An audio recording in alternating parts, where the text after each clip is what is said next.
Welcome to Stan Now Considers All Things. What it means to be a well-educated person.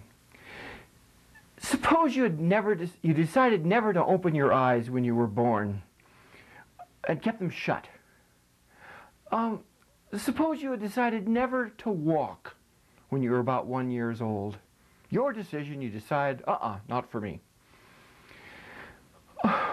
You'd still be you right now, but you'd be less fully you than you might have been. What if you had decided never to learn to count or to read? No street signs for you, no menus, no reading the phone bills or love letters. But you did decide to open your eyes and walk and count and read, do all of those things. And in doing so, you are more fully you than you might have been otherwise. Well, why be well educated? I think there's the same kind of reasoning there.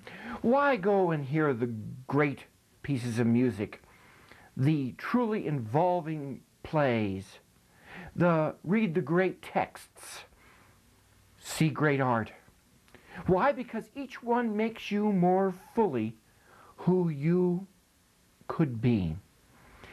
Each one adds to the understanding of who you are and to your understanding of all of humankind. It enables you to think more clearly, more deeply. It allows you to follow something more complicated than just the instructions on outside of a cake mix box. Reading the great texts, for example, allow you to watch the follies that mankind has engaged in century after century, day after day. It allows you to note the foibles of humankind, perhaps that you might avoid some of those. Most importantly, it allows you to experience the joys and the heartaches of 100 lifetimes, all within your own. Reading the great texts, hearing the good music, seeing the great art allows you to be more than just a flat individual, just a paper shadow of who you might otherwise be. Is it work to read the great texts? Sure. But it took you work to learn to walk. Was it worth it? Yes, it was. You have one life, and it's so short. There's just so much that can be crammed into it. What walking was to a 13-month-old, what a candy store might be to, say, an 8-year-old child. What a camping adventure might be to a 13-year-old. That's the kind of thing I believe that music, art, literature, all of the great items of Western literature can be to us as adults.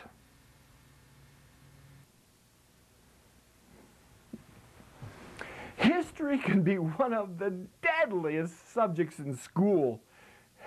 You ever look back on those history books that you used to have to read? Those history textbooks? They are, many of them, just unreadable. I don't see people reading them for pleasure if they want to learn about history.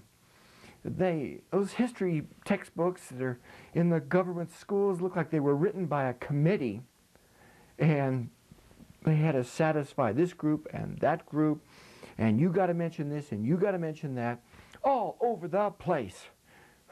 Name, date, event, name, date, event, name, date, event. They don't have time to say anything more.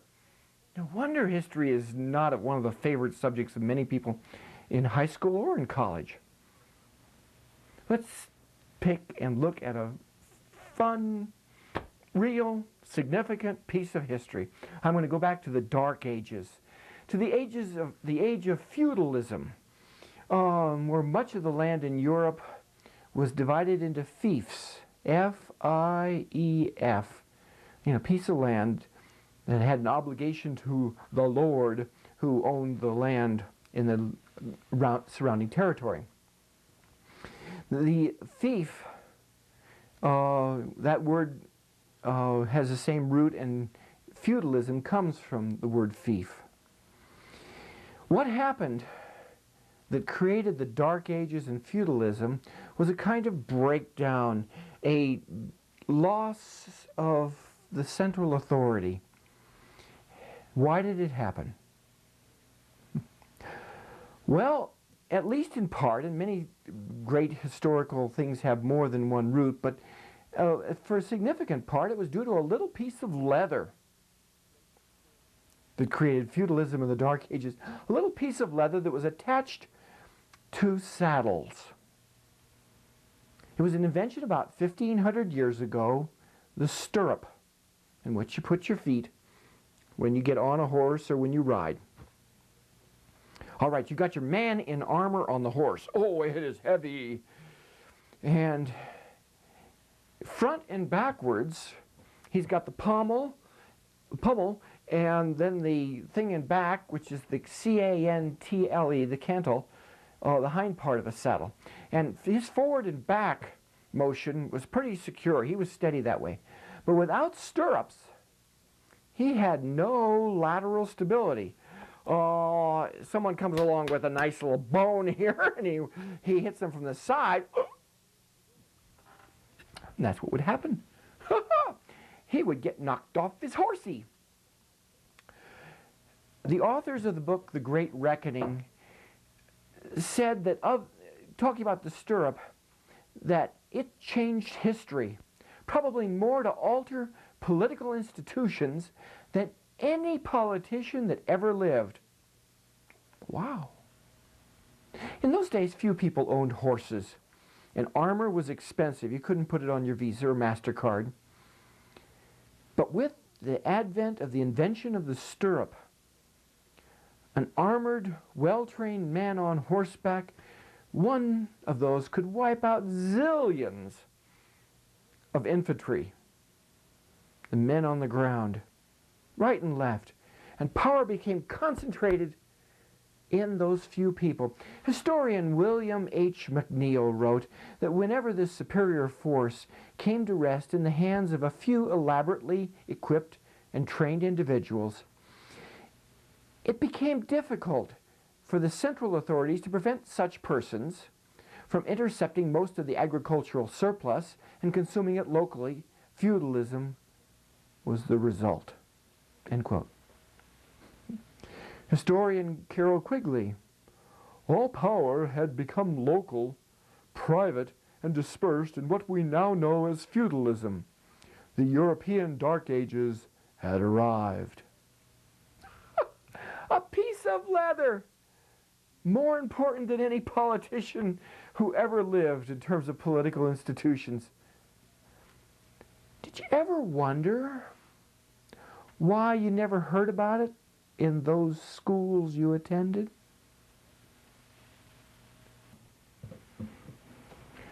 Rollo May wrote in his book Love and Will that the ways we represent death and its symbolism are amazingly like the ways that the Victorians repressed sex. In the book of John in the New Testament, we have the words, "If a man keep my saying, he shall never see death." J.B. Phillips, in his book, Your God is Too Small, wrote of that passage, "It's impossible to avoid the conclusion that the meaning that Christ intended to convey was that death was a completely negligible experience to the man who had already begun to live a life of eternal quality." Here is that wonderful, bright, positive message in a short musical video entitled, "It Is Not Death to Die." It is not death to die, to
death to bear. The wrench that sets us free from dungeon chain to breathe the air of boundless liberty.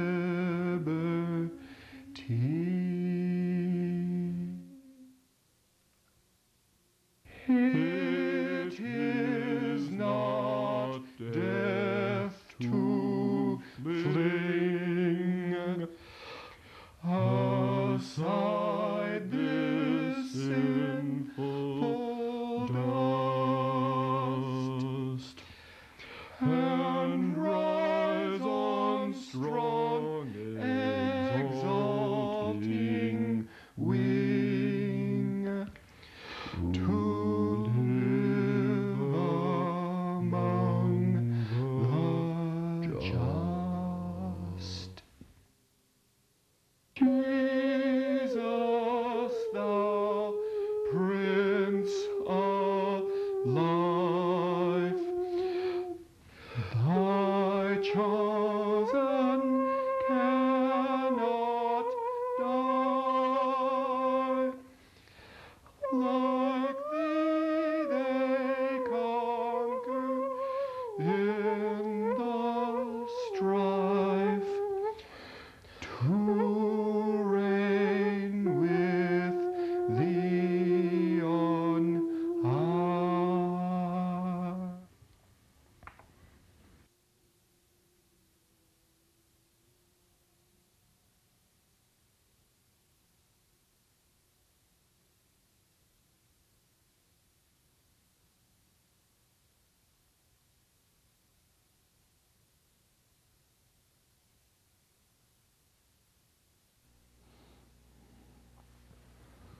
Great literature comes in many different forms of poetry, drama, of prose, of novels, of autobiographies.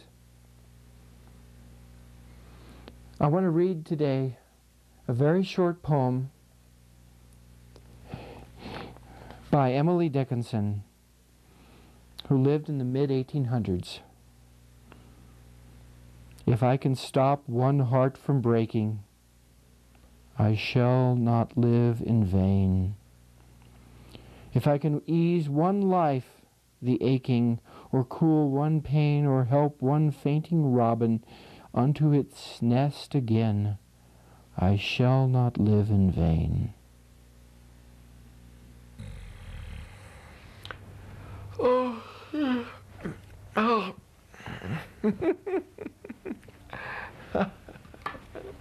Health, a very precious thing.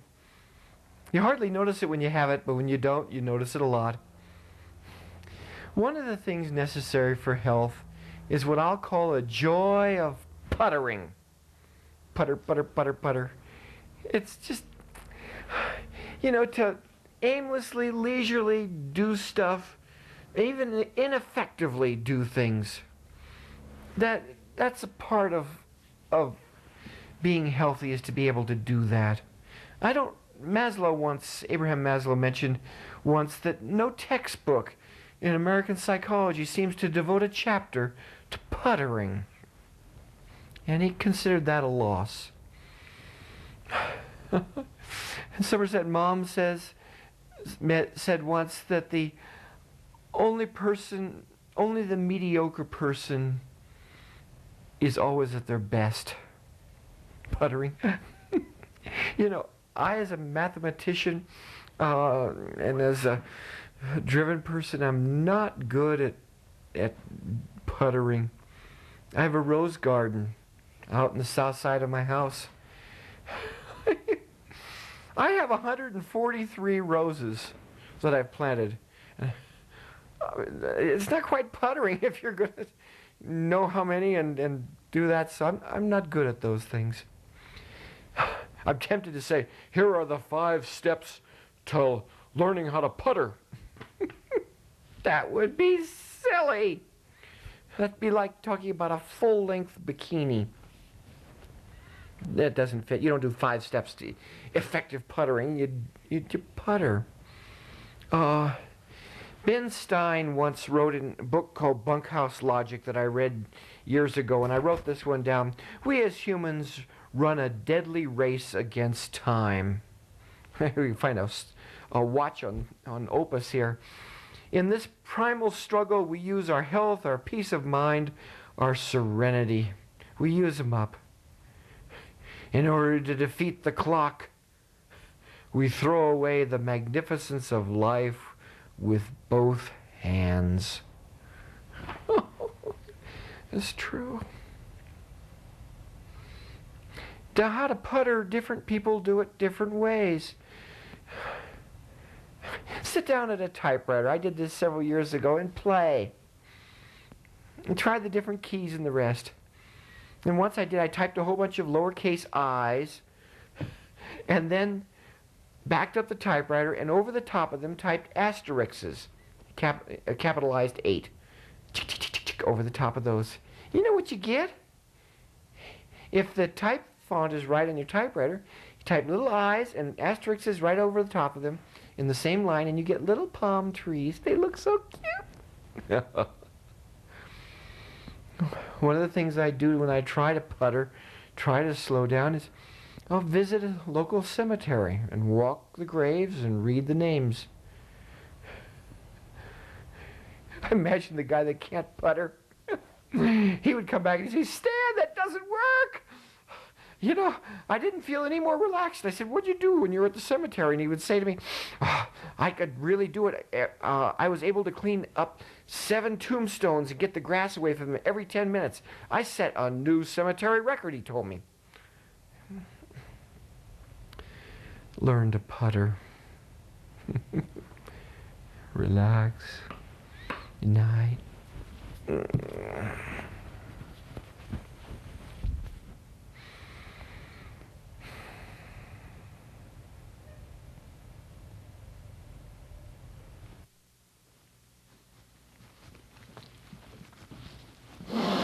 Yeah, let's use the English language right. Everybody knows about quote marks. Quote marks are fun. You got like that.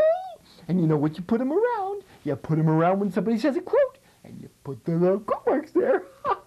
But there are other uses for quote marks, more than just quoting somebody. How about a second use for quotation marks? Suppose I am leading a little troop of 4-year-old boys, and I say to them, "Okay, men, line up." There's quotes around the word men because I am using the word men in an ironical sense. You know, irony. Irony is saying the opposite of what you mean. Suppose a guy comes out of the bar and he's all bloodied up. Oh, he has been in a fight. And he announces, "I just had a discussion with Mike." Well, the word discussion is in quotation marks because it is used in an ironical sense. Not exactly really what he meant when he said discussion. Don't use quotes for emphasis. No, do not use it for emphasis. It's not the same as underlining something or putting an exclamation point. I was in one of those casinos, and I won't name which one, but I saw this sign that said lunch from 11 to 2, and it had the little word lunch in quotation marks, which means, well, what it really means is it ate lunch. I wanted to add my own little comments in between the word lunch and 11 to 2 to really emphasize that it wasn't lunch. You know what I mean. Don't put quotes around it unless it's either quoted or you're using it in an ironical sense. There's your tip for today.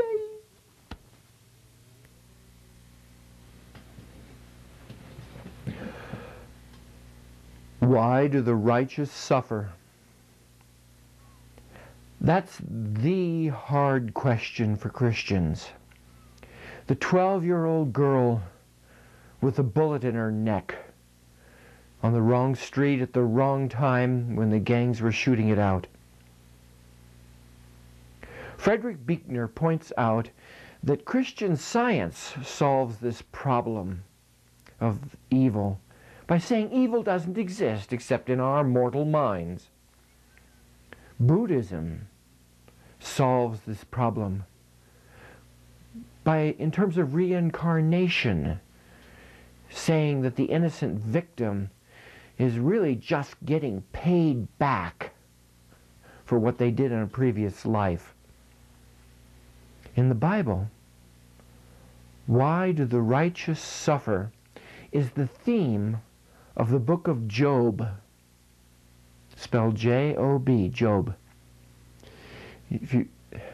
To avoid reading the whole book of Job and its long-windedness in parts, I'll recommend that the story is mostly contained if you read chapters 1 through 14, 19, and 38 through 42.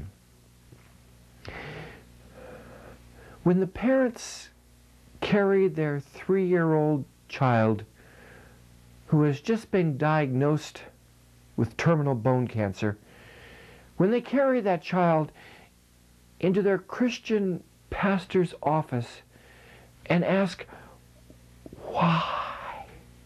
Why? They won't hear from their minister that it's just all in their minds. Evil is just an illusion. They won't hear from their minister that it's a reincarnation payback, something their little child deserved. On the wall in back of their minister, a cross with an innocent man nailed to it, who cries out in pain, cries out in loneliness, my God, why hast thou forsaken me? Tears, not a dry eye in that room. The parents, the child, the pastor, and the tortured, executed man.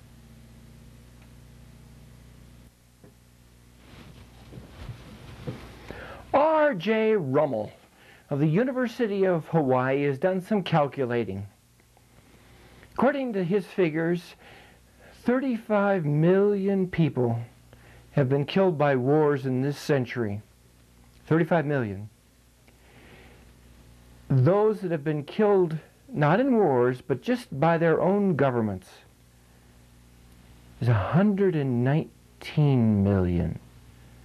35 million in all of the wars of this century, and 119 million not in the wars, killed by governments. Of that 119 million, less than 1% were killed by democracies. And a major part of that less than 1% that were killed by democracies was a real goof. Well, the democracies did were to take the refugees of Russia after World War II and sent them back to Russia, sealing their death warrants. 119 million, with over 99% of those in non-democracies killed. Doesn't it make you want to live under socialism, communism, a dictatorship? Not me.